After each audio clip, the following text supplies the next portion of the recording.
If any of you saw a couple of excerpts from the Great British Week in the Air Show a couple of days ago on Bahrain television, there was a piece where in the middle I said something about a red bus, and I showed three guys standing next to a Spitfire at the air show.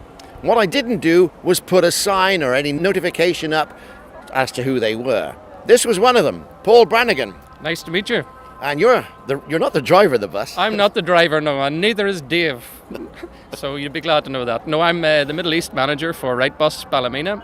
We're delighted with the event that's happened this week. We've got great exposure. It's been really well received by the Bahraini people, and we're just absolutely delighted with it. On the back of this, hopefully we'll grow our business in the Middle East. Bahrain's a very significant step for us, and we sincerely hope that some business will develop from this.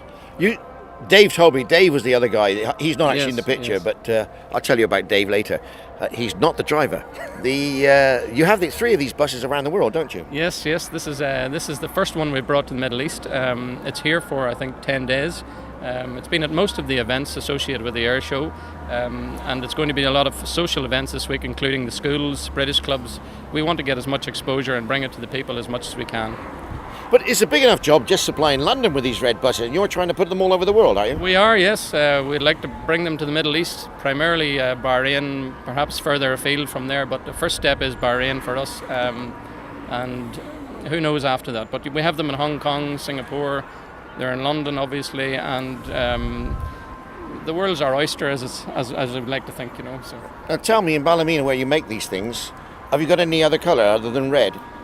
We can do them with whatever colour you want, yes. Yeah, red's significant for London, obviously, but we can do them in any corporate colour, depending on the company or the nation that's involved. And this is a change from the old Route Master, though, isn't it? It is, but you know the key design criteria are still there. We've obviously brought in some innovation in terms of technology and design, but we'd like to think that the key historic link is still there. I bet you don't want to tell me how much one of these would cost. Rough ballpark. More than my wages? It's a significant amount, but it's well worth every penny. That's because the technology on it, really. It's not just a bus, is it? It's a hybrid technology. It's got most things that people expect on a modern day bus. It's very efficient. It's manufactured from aluminium and it's lightweight. To meet the London criteria was very stringent, and we beat most of the competition. So it's diesel, though, yeah? Diesel and obviously electricity. There's a hybrid technology involved. Just one last question, because I'm interested in this. There's a difference between a coach and a bus. Yes. To a Brit, there's a difference. Yes. Most languages, it's a coach, it's a bus. A coach is a bus. Yes. Is this a bus or is it a coach? Can it be? It can be either or, but primarily it's a bus. Most of the business is focused on Transport Authority work. The coach side of the business isn't as significant, but it's something we can facilitate.